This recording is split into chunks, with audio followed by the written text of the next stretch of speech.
Good evening. Welcome to Northbeat. I'm Megan Roberts. Federal ministers updated Canadians today on the wildfire situation across the country. They say we're expecting a warmer than average summer with less rainfall than normal in some areas. We'll hear more from those ministers in just a moment, but first let's check in on the situation here in the north. Right now there are 11 active fires in the Northwest Territories. 8 are out of control.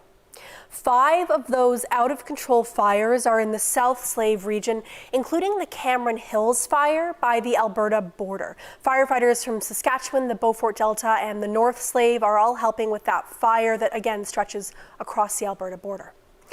2 out-of-control fires are in the Dutcho, including the holdover fire on both sides of Highway 1 between the Fort Providence Junction and Highway 7 Junction. That one is close to 12,000 hectares. In the Yukon, there are 9 active wildfires right now, all classified as out of control.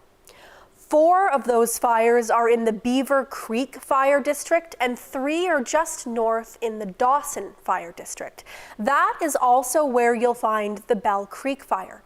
This is currently getting a full response from Yukon firefighters. It's near Bell Creek, about 20 kilometers west of Dawson. Crews are set to do suppression work on that fire today.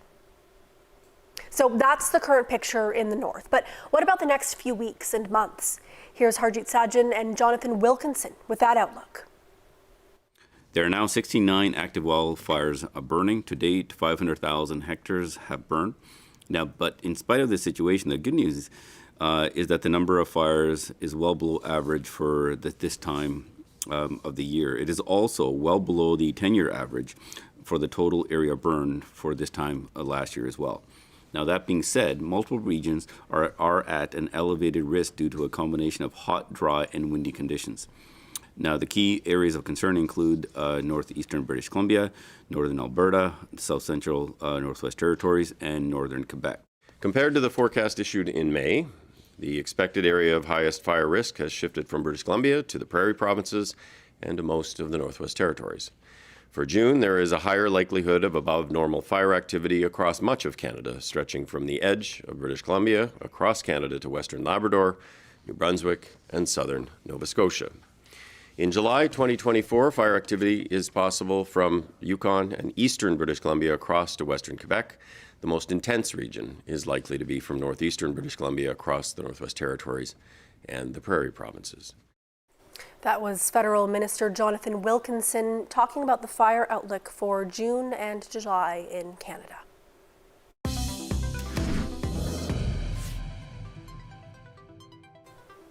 The Yukon Chief Coroner has released the identity of the man who died in a plane crash on Monday in Haines Junction. 68-year-old Jean-Jacques Gem was a tourist from Amherst, Quebec. The coroner's office says Gem and his partner were on their way to Alaska when they stopped in Haines Junction on June 10th. The coroner also says there were 5 passengers on the plane along with the pilot when it crashed. The plane was owned by Rocking Star Adventures. The tour company has declined to comment on the incident. The Transportation Safety Board of Canada is investigating what caused the crash. Canadian North says recent changes to its baggage policy were necessary to cut down on the amount of luggage people have been bringing. Last month, the airline hiked its baggage fees and limited how many bags passengers can check when flying. The airline says it's an effort to discourage people from checking in excess and larger bags. The CBC's Nick Murray has the story. The changes to Canadian North's baggage fees saw the cost of a second bag jump by 50% and the cost of overweight bags triple. Canadian North initially refused to answer questions about the changes in an interview, but later agreed after CBC News reported on the changes and conducted analysis of how its fees compare to some of Canada's other airlines. Our aircraft can only operate with a certain amount of weight and volume. Recently, the requested volume of baggage often exceeds our limits and leads to bump baggage, fewer passenger seats. Wild said the move to right-size bags comes as newer planes don't have as much storage for cargo. The day after CBC's report, Canadian North responded to it through a Facebook post on its official page, though it wouldn't let anyone comment on it. The airline said it was, quote, setting the record straight amid what it called misleading media reports. On average, Canadian North said passengers were transporting 1.4 bags per flight, but the post was deleted after about 3 hours. The new changes also mean that any excess baggage will fly on standby, but that has Nunavut's sports organizations worried. This is going to have a negative impact. If your equipment doesn't show up because it was bag number 2, you don't play. There's not, a dearth of equipment there, and that kind of disappointment, is huge, but it has a long-term effect on their sport career because we have so few tournaments. Stevenson says Sport Nunavut has been in negotiations with Canadian North on special rates for athlete travel since about last fall, but to no avail. For its part, Wild said the airline is still open to discussions. Nick Murray, CBC News, Iqaluit. A union protest in Yellowknife yesterday focused broadly on jobs and frontline workers. But in Fort Smith, people rallied on one specific issue: the proposed closure of the men's correctional facility. Yesterday, an online petition was tabled at the NWT legislature to stop the closure. 574 people signed it. Residents say the closure would negatively impact the town. It's a major facility and employer. Chris Westwell is the president of the Thabatcha Chamber of Commerce in Fort Smith.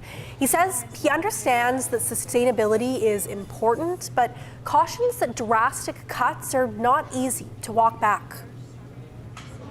I think the real issue is I hope that the members of the Legislative Assembly realize that, you've adopted a policy pretty soon into your mandate that sets a pretty destructive path for you for the next 3 years of government, and that you do not have to follow that path. And certainly communities like ourselves could deal with that. Simultaneously having the correctional facility closed and them walking away from the transformation of the college, which has gone through its own 8 years of destructive GNWT behavior. That 1-2 punch in Smith, combined with all the other positions that we have migrated due to mergers and everything else, it's tough. They're making it tough on Smith. Westwell says the proposed budget and economic development approach is misguided. The budget is set for a vote this week. It's been a year in the making, and now a unique housing project in Dawson City is taking its first residents. The village off King has 10 wall tents equipped with beds, storage, and electricity. The tent city has a separate cook shack and washrooms. It's aimed at seasonal workers. The Klondike Visitors Association is behind the project. We're fully booked out. We've got a couple of employers that have, requested a couple of tents. And so we've tried to spread that out as much as we can. We do think that, more tents are going to be opening up as some employers have made investments in accommodations across town. And so they're waiting for those to pan out. Mawan Ganidse says people won't be able to reserve the tents. They're only available for local businesses looking to house seasonal workers. The tents will be available until the end of September.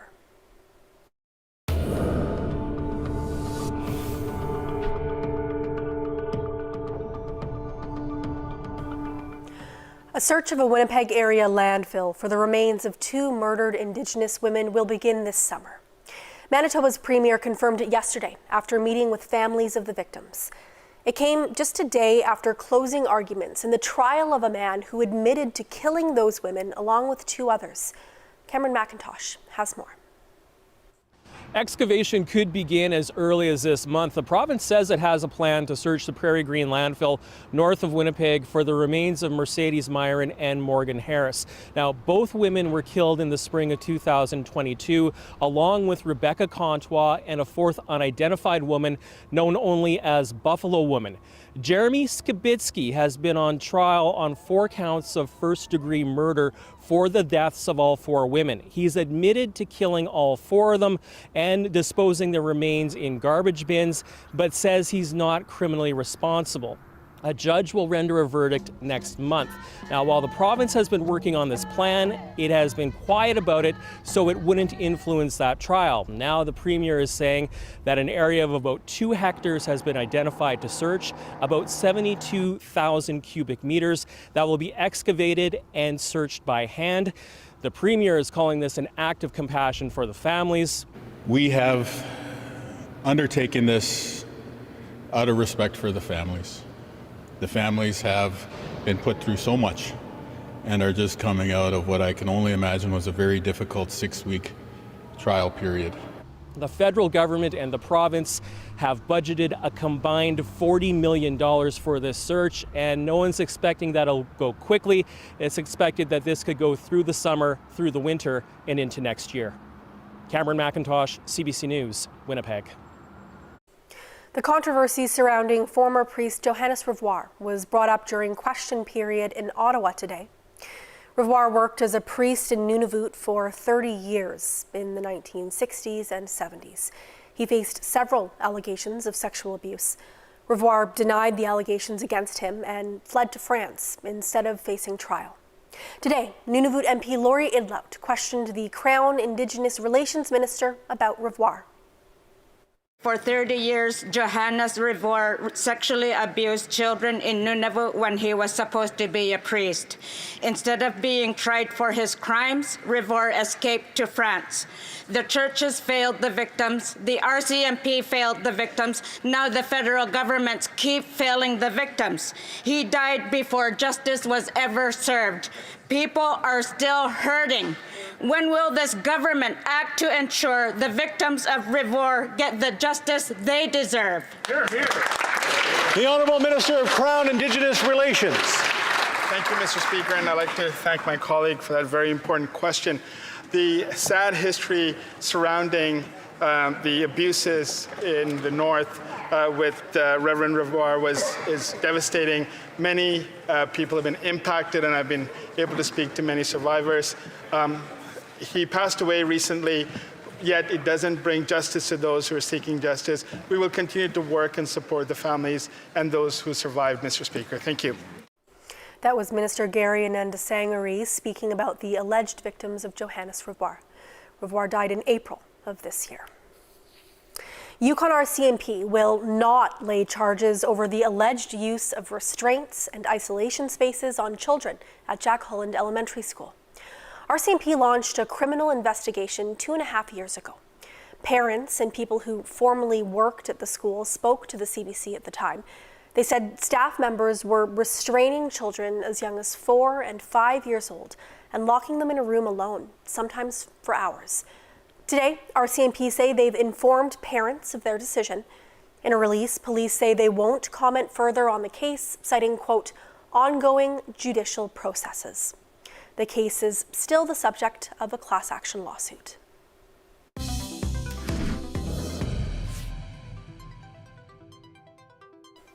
An extra ship will be heading north during this year's sea lift season. The Degonier Group has acquired 2 new vessels, and one of them will be part of a fleet of 10 ships that will service Nunavut and Nunavik this summer. David Rivet is the president and general manager of Degonier Transarctic. He says scheduling visits to the communities and mines is complex, especially given their changing needs. There's a robust planning and scheduling that's done months in advance, and then tailored as we move along in the season, as we approach the deployment of the first voyages, which will be done as of mid-June, where we'll start loading operations in the south. Rivet says the company expanded their fleet in response to increased demand in communities and the mining industry. The first of the new vessels will be visiting mines in the Kivadluk and Kitikmeot regions. The second ship will stay in international waters and make its way north next year. And speaking of ships, the last ship of legendary polar explorer Ernest Shackleton has been found off the coast of Newfoundland and Labrador. Shackleton died on the ship in 1922. The Quest, a schooner-rigged steamship, remained in service for decades afterwards until it sank more than 60 years ago after hitting ice off the coast of Labrador. Mark Quinn has more from St. John's.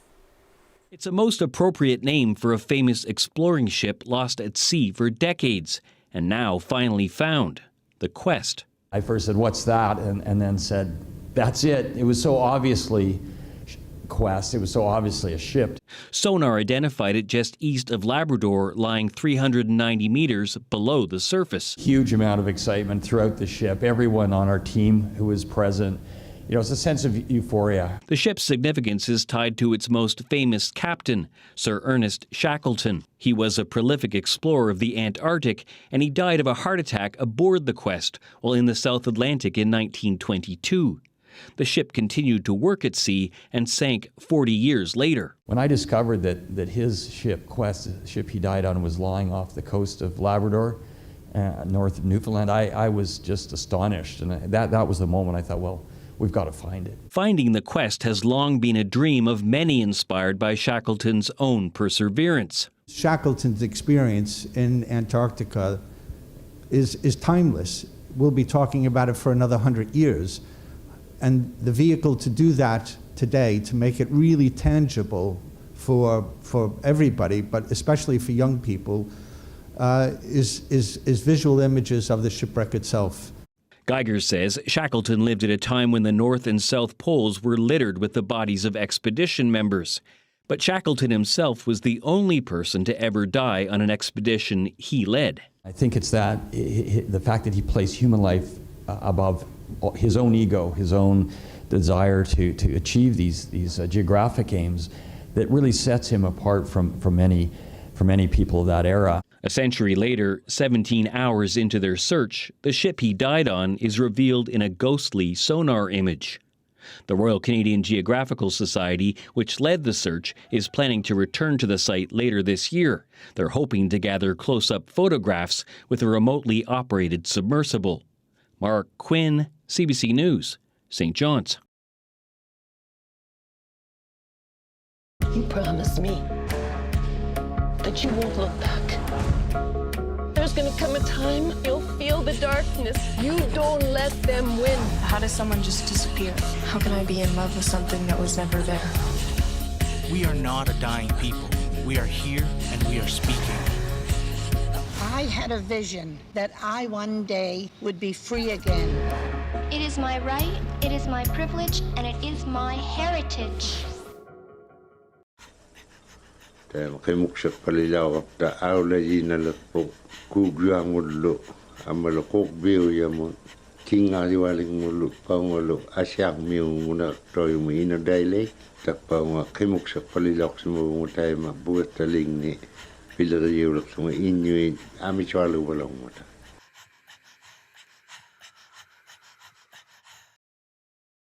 When we see Team Canada on the world stage, we're witnessing pure greatness.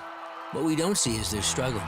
We don't see Maggie McNeil navigating her anxiety, Shea Gilgeous-Alexander getting cut from his high school team, or Ellie Black hearing she's just too old to compete. What we don't see makes us who we are. We're all bravely facing the odds in our lives, and our bravery is our victory.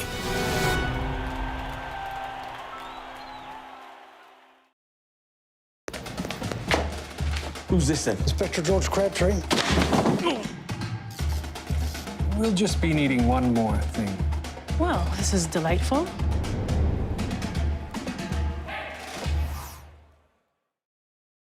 So, you want to watch CBC News Explore, a new kind of news channel. Here's how to find us. We're on the CBC News app, on CBC Gem, and on your smart TV. Stream anytime. It's always free. CBC News Explore.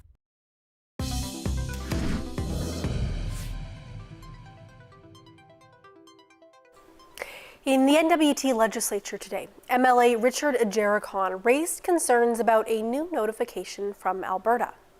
Runoff from a tailings pond has gone into the Athabasca River.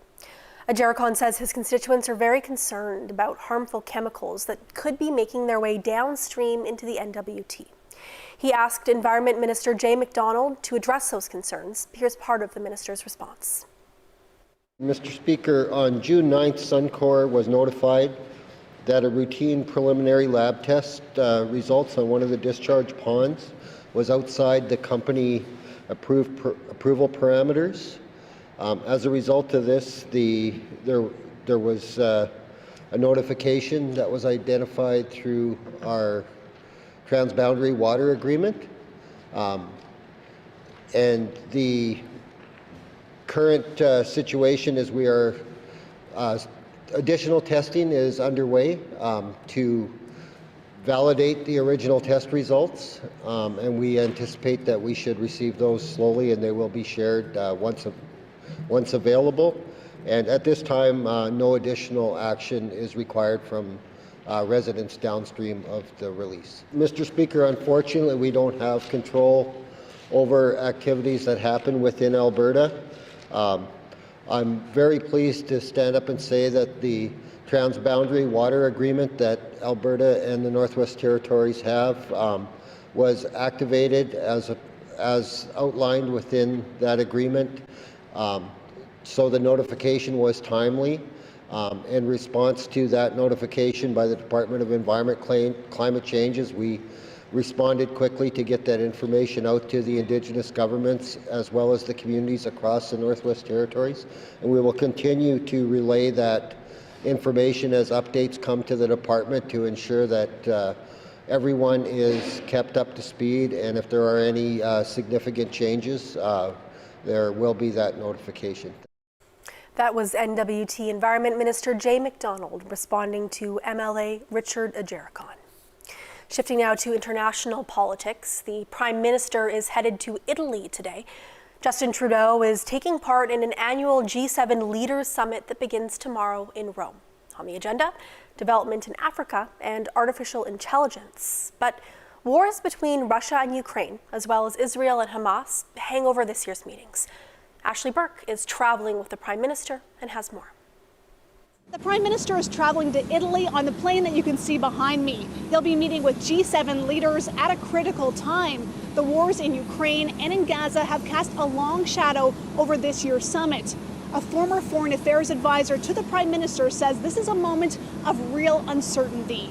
Uncertainty about the future of Ukraine, uncertainty about the fate of democracy, uncertainty about major issues like climate change. And so it's really important for these leaders to come together and demonstrate that they can do something in response to these challenges. A government official said that Canada is involved in a push to try and get G7 leaders to agree to use hundreds of billions of dollars that are sitting in Europe in frozen Russian assets to help Ukraine with its ongoing fight against Russia. But experts also say that while there could be an image of unity projected on that front, that leaders could struggle around the table to come up with a consensus on what's unfolding in Gaza. There's a number of divergences of views between Europeans and the Americans in particular, but even within Europe. So it will definitely be a challenge for the G7 not to be derailed in some ways by what's going to happen in Gaza and what are post-war plans. He says that could overshadow Italy's official agenda that includes talking about development in Africa to curb migration and as well artificial intelligence. For the first time, the Pope is going to be taking part in G7 talks. This after he says he was a victim of a deep fake photo, and he has warned against what he calls the perverse dangers of artificial intelligence. He wants countries to sign on to an international treaty to agree to use AI for good and for not evil. As well, a government official said that this summit is happening during a year of elections in the UK, the US, and also across the EU. So there'll be a focus on countering disinformation, on free and fair elections, and as well on foreign interference. The government official said the Prime Minister will be bringing up foreign interference. This after a bombshell report recently alleged that there could be some parliamentarians that have helped foreign countries meddle in Canadian politics, including India and China. Ashley Burke, CBC News, Ottawa.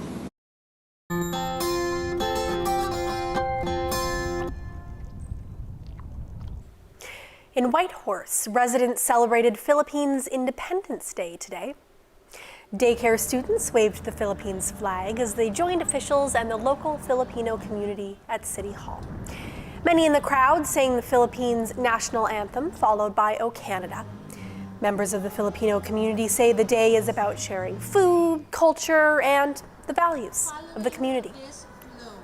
Introducing the idea of raising the flag in gaining independence is one way of telling you that you have your roots somewhere. We have to remember that among our fathers present here, the parents, we carry with us our values. Not only the food that we share to our community, but our values that we would like to share to the beautiful Yukon, to the beautiful Whitehorse. The event ended with food and with music, and it certainly looks like people had a great time.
And that is Northbeat for tonight.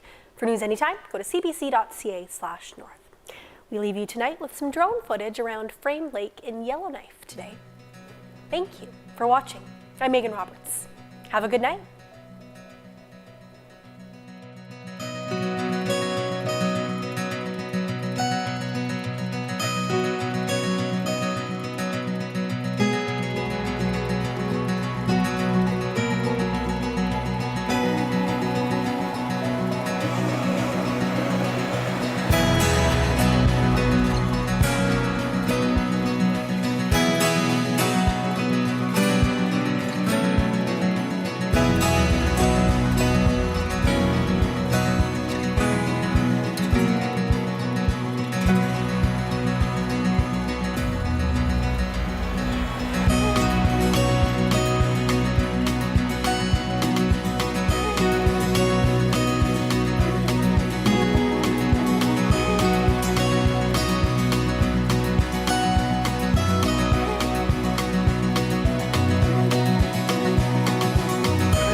Are you ready to be entertained? Stand-up comedy, best comedians from across the globe. Oh, great. An incredible lineup. Canada. Are you ready?